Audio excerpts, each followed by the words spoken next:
दारा सिंह जी का जन्म पंजाब के अमृतसर जिले के धर्मूचक गांव में साल 1928 को हुआ था।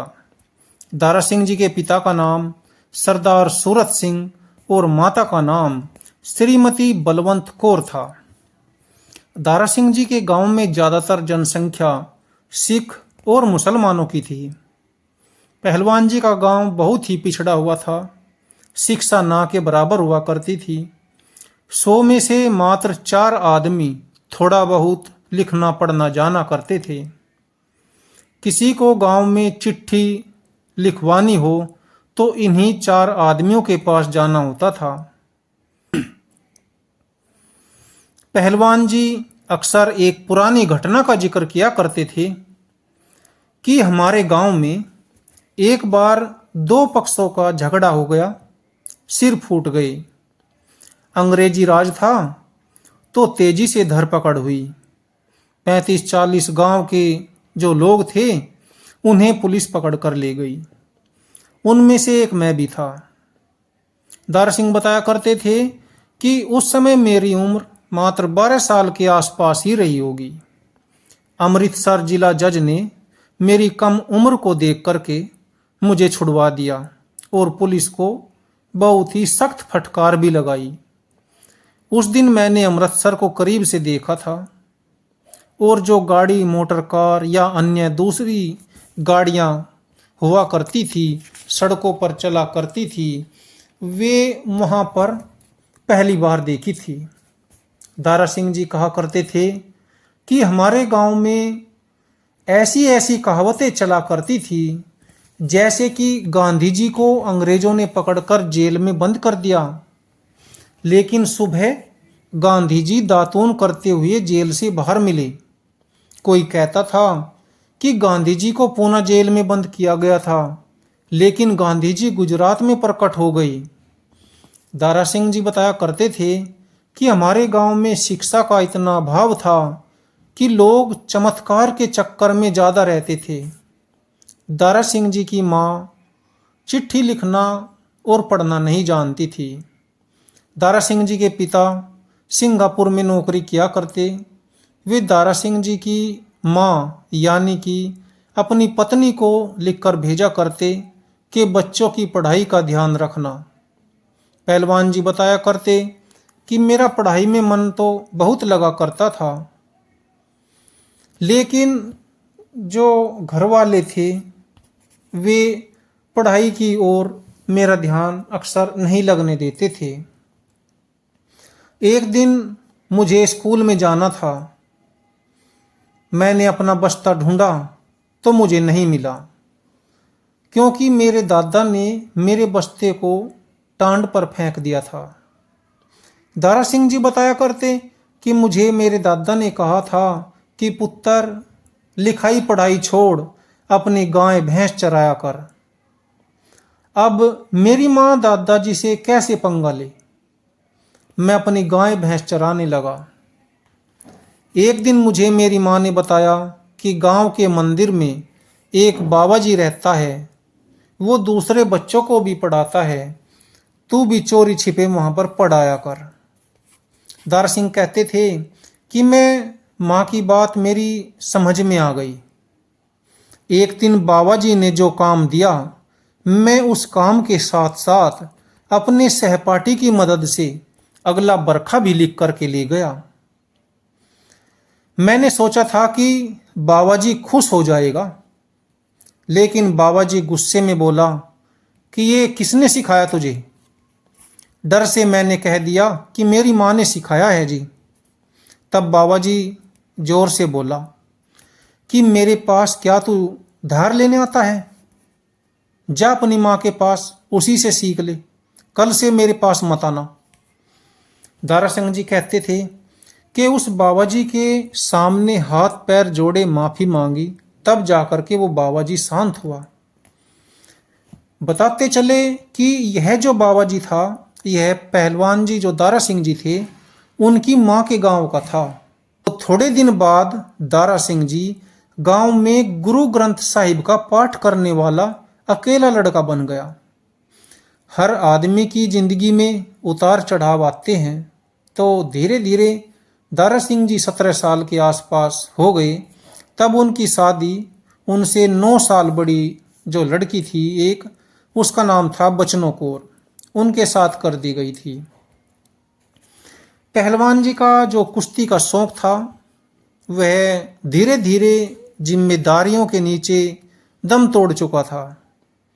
पहलवान जी जब 18 साल की उम्र में हुए तो दारा सिंह जी एक बेटे के बाप बन चुके थे। बढ़ती हुई जिम्मेदारियों के कारण दारा सिंह अपनी खेती बाड़ी में हाथ बटाने लगे, लेकिन समय को कुछ और ही मंजूर था। दारा सिंह जी के चाचा ताए बाप सभी अलग अलग हो गए, जमीनें बट गई। जब जमीनें बटी तो जमीनों के कारण गुजारे कम होने लगे। वह एक ऐसा समय था जमीनों की बाकी जाया करती थी, टैक्स जाया करता था, वह मुश्किल से कई बार पट पाता था यदि समय पर बारिश ना हो, जिसका असर ये हुआ कि पहलवान जी को घर वालों ने उनकी पत्नी और बेटे के साथ अलग कर दिया। अब दारा सिंह जी पर बहुत बड़ी जिम्मेदारी आ गई थी। आर्थिक तंगी की मार झेल रहे दारा सिंह को उनकी पत्नी ने कहा कि कहीं कोई नौकरी आपको करनी चाहिए। यह बात दारा सिंह जी की समझ में आ गई और अपनी ज़रूरतों को पूरा करने के लिए, पैसे कमाने के लिए दारा सिंह भी सिंगापुर चले गए। वहाँ पर एक जगह उन्होंने छोटी सी नौकरी कर ली। सिंगापुर में उस समय कुश्ती का बड़ा माहौल हुआ करता था। बात साल 1947 की है।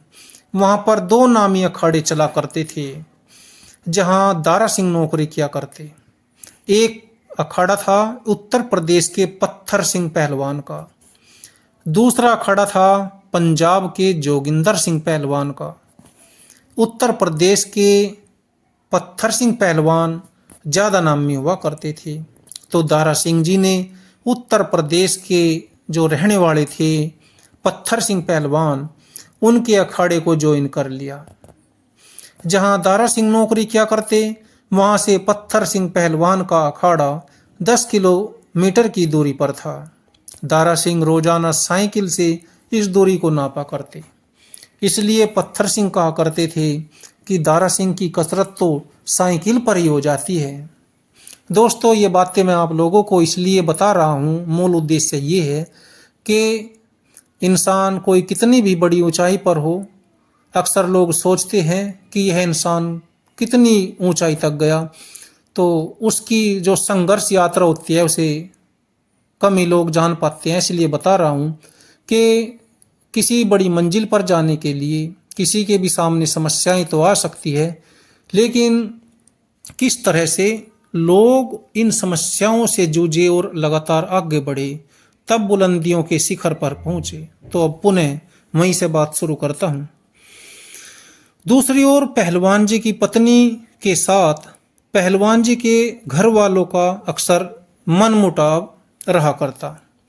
इस विषय पर मैं ज़्यादा नहीं बोल पाऊंगा। इस विषय का परिणाम यह निकला था कि दारा सिंह जी का अपनी जो पत्नी थी उनकी, उससे एक तरह से तलाक हो गया और दारा सिंह जी का लड़का जो था वो उनके पास रह गया। कुछ दिनों के बाद में दारा सिंह की दोबारा से शादी की बात चली। दारा सिंह जी ने शादी करने से साफ मना कर दिया और फिर वे जैसे वहाँ पर घर पर गए थे तो फिर वापस सिंगापुर चले आए। अब कुश्ती में उनका मन नहीं लग रहा था। एक दिन दारा सिंह जी की मुलाकात दूसरे अखाड़े के जो मालिक थे जोगिंदर सिंह, उनसे हुई। जोगिंदर सिंह ने दारा सिंह जी को अपने अखाड़े को ज़्यादा बेहतर बताया और कहा कि यदि आपको जीवन में कुछ करना है तो मेरे अखाड़े में आ जाइए। दारा सिंह ने पत्थर सिंह पहलवान का अखाड़ा छोड़ करके जोगिंदर पहलवान का अखाड़ा ज्वाइन कर लिया था। अब कुछ ही दिन बीते थे कि दारा सिंह की समझ में आ गया कि जोगिंदर सिंह यहाँ मुझे कुछ सिखाने के लिए नहीं बल्कि अपनी सेवा कराने के लिए लेकर आया है। जोगिंदर अब दारा सिंह को कुछ ना सिखाता, बस 1 से 1.5 घंटा अपनी मालिश करवाता। जब दारा सिंह कहता कि कुछ हमें भी सिखाओ गुरुजी, तब जोगिंदर कहता कि अभी तुम्हारे शरीर में ताकत बहुत कम है, कुछ और ताकत तो आने दो दारा सिंह, फिर मैं तुम्हें बहुत कुछ सिखाऊंगा। दारा सिंह जी बताया करते कि एक दिन पंजाब का बहुत ही प्रसिद्ध पहलवान हरनाम सिंह मेरे उस्ताद जोगिंदर के अखाड़े में आया। मैं अपने उस्ताद की मालिश कर रहा था।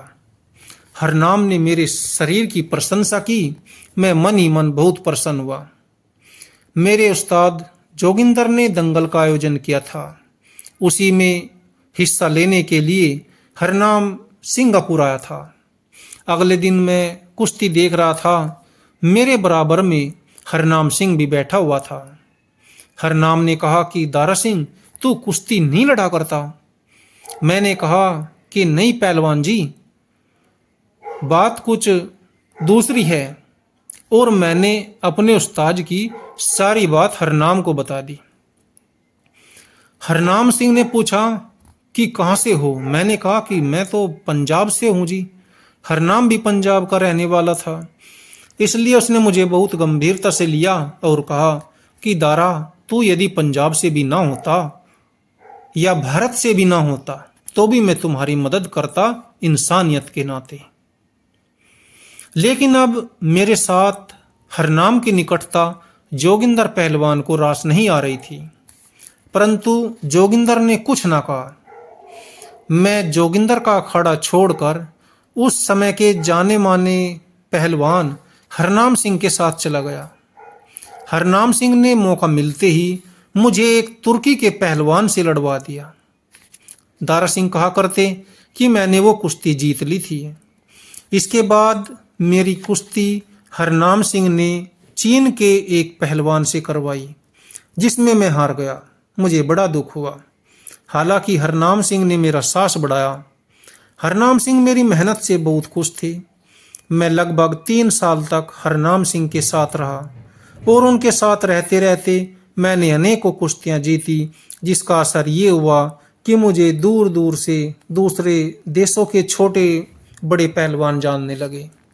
हरनाम जैसे लोग किस्मत वालों को मिलते हैं। मुझे हरनाम ना मिलता तो मैं शायद कहीं गुमनामी में जीवन जी रहा होता। 3 साल बाद मैं अपने पैरों पर खड़ा हो चुका था। बहुत सारे देशों के पहलवान मुझे जानने लगे थे। अब तो आर्थिक तंगी की समस्या भी दूर हो चुकी थी। अब मेरा रास्ता अलग था और हरनाम सिंह का रास्ता अलग हो गया था। मैं 3 साल बाद सिंगापुर आया। वहां पर मेरी कुश्ती ऑस्ट्रेलिया के एक पहलवान से हुई जो बराबरी पर रही थी। ऑस्ट्रेलिया का पहलवान मुझसे बड़ा प्रभावित हुआ।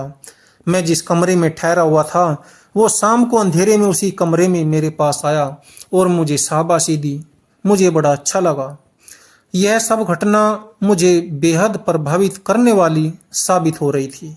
अब ऑस्ट्रेलिया वाले पहलवान से मिली शाबाशी की खुशी मुझसे हजम न हुई और मैंने ये सब बातें अगले दिन सुबह के समय ही अपने पुराने उस्ताद जोगिंदर को बता दी और जोगिंदर सिंह को ये भी बता दिया कि मुझे ऑस्ट्रेलिया ले जाया जा रहा है।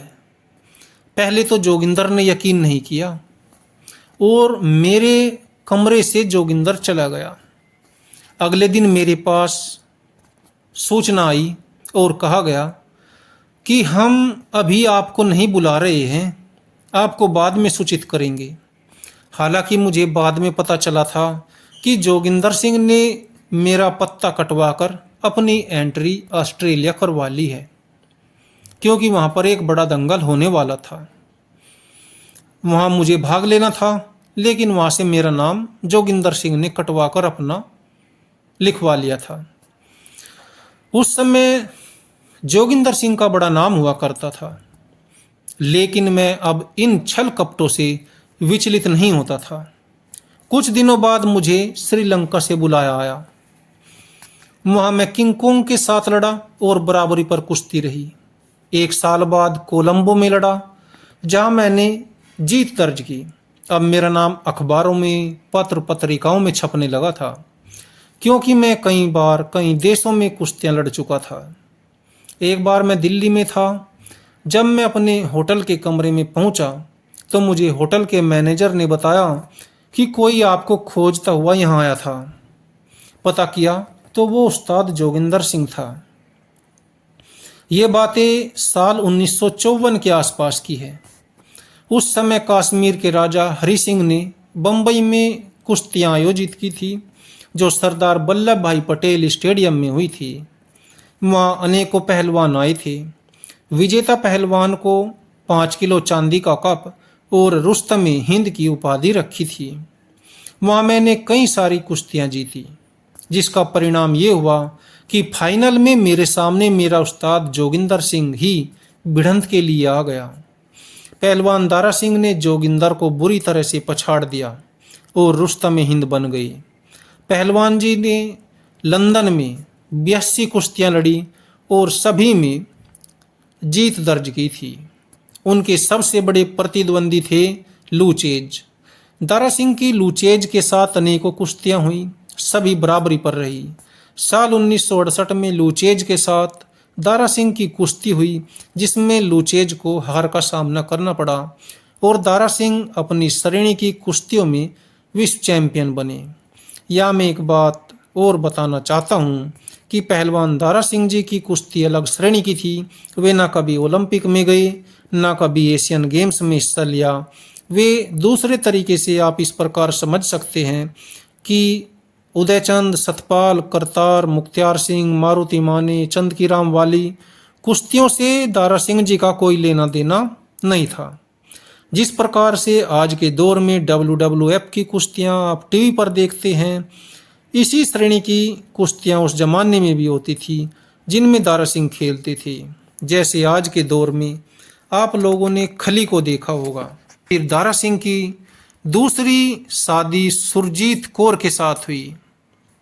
सुरजीत कौर अपने समय की बहुत पढ़ी लिखी लड़की थी। सुरजीत कौर से दारा सिंह जी को 3 बेटियां कमल, लवलीन और दिया। 2 बेटे अमरीक और बिंदु हुए।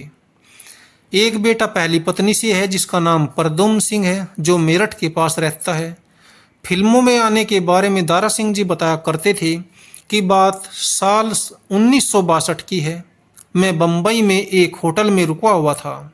मेरे पास एक आदमी आया और उस आदमी ने अपना परिचय फिल्म निर्माता के रूप में दिया। उस व्यक्ति ने कहा कि मैं आपको लेकर फिल्म बनाना चाहता हूँ। दारा सिंह जी ने मना कर दिया, लेकिन वह व्यक्ति ना माना और उसने जिद पकड़ ली कि मैं आपको लेकर एक फिल्म तो जरूर बनाना चाहता हूँ। दारा सिंह ने अपना पीछा छुड़ाने के लिए उस व्यक्ति से एक दिन के 1000 रुपये मांग लिए। उस समय 1000 रुपये बहुत बड़ी रकम हुआ करती थी। निर्माता ने हामी भर ली। शूटिंग का शेड्यूल 60 दिनों का था, लेकिन उस निर्माता ने फिल्म की शूटिंग 38 दिनों में ही खत्म कर दी। इस फिल्म का नाम था किंग कोंग और इसके निर्माता थे देवी शर्मा। फिल्म ने अच्छी कमाई की। इसके बाद दारा सिंह को दर्शन सब्बरवाल, जो धर्मेश दर्शन के पिता थे, ने सैमसन फिल्म के लिए साइन किया। इसे महेश भट्ट के पिता निर्देशित कर रहे थे। इसके बाद दारा सिंह ने राजकुमार बोस की हरकुलिस में मुमताज के साथ काम किया। यह मुमताज की पहली बतौर हीरोइन फिल्म थी, जिसका परिणाम यह हुआ कि दारा सिंह के भाई ने मुमताज की बहन मल्लिका के साथ शादी कर ली। मल्लिका भी उस समय की जानी मानी अभिनेत्री थी। इसके बाद दारा सिंह की मुमताज के साथ में 1 दर्जन से ज़्यादा फिल्में आई, जिनमें जवां मर्द, लुटेरा, बॉक्सर, अपना खून अपना दुश्मन, फौलाद, सिकंदर आजम, भीमसेन, रुस्तम हिंद आदि प्रमुख है। अपने जीवन काल में पहलवान जी ने 6 हिंदी और 6 पंजाबी फिल्मों का निर्माण भी किया। फिर काम छोड़कर आराम करने का फैसला लिया। तब उनके पास रामानंद सागर आए और रामायण में हनुमान की भूमिका करने के लिए कहा। दारा सिंह जी बोले कि मेरा बुढ़ापे में क्यों मजाक उड़वाना चाहते हो भाई, किसी और से करा लो।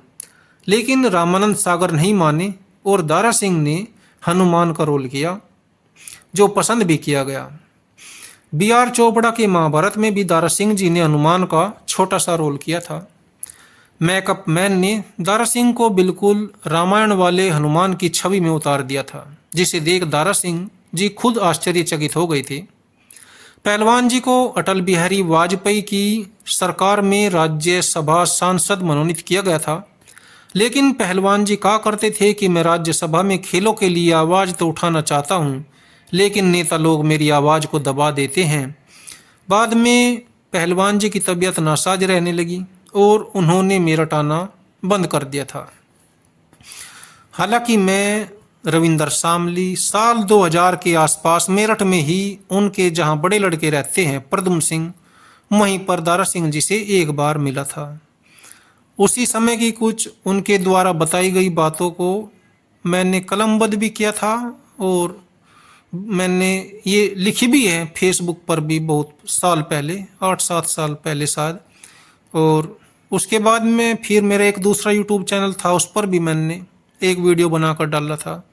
और आज फिर मैं दोबारा से इन्हीं बातों को एक तरह से दूसरे चैनल के माध्यम से आपके पास पहुंचा रहा हूं, आप लोगों के पास। बाद में पहलवान जी की पत्नी जो सुरजीत कौर थी, उनको कैंसर हो गया था, जिसके कारण दारा सिंह जी अशांत रहने लगे। 7 जुलाई 2012 को दिल का दौरा पड़ने के बाद उन्हें कोकिलाबेन धीरू भाई अंबानी अस्पताल में भर्ती कराया गया था, किंतु 5 दिनों तक कोई लाभ न होता देख उन्हें उनके मुंबई स्थित आवास घर लाया गया, जहां 12 जुलाई साल 2012 को सुबह 7:30 बजे पहलवान जी इस दुनिया को छोड़कर चले गए। सुरजीत अपने पति की तरह ही एक बहुत मजबूत महिला थी और पति की मौत के बाद भी 4 सालों तक वह साहसिक तरीके से कैंसर जैसी जानलेवा बीमारी से जूझती रही। आखिर साल 2016 में सुरजीत कौर भी इस दुनिया को छोड़ करके चली गई। तो दोस्तों, ये कुछ जानकारियां थी जो भी मेरे पास, वे आप लोगों तक मैंने पहुंचाई है। अच्छी लगे तो भाई शेयर कर दियो दूसरों के पास। मूल उद्देश्य यही था कि संघर्ष किस कदर करते हैं लोग, तब जाकर के आसमान से शिखर पर चमकते हैं लोग।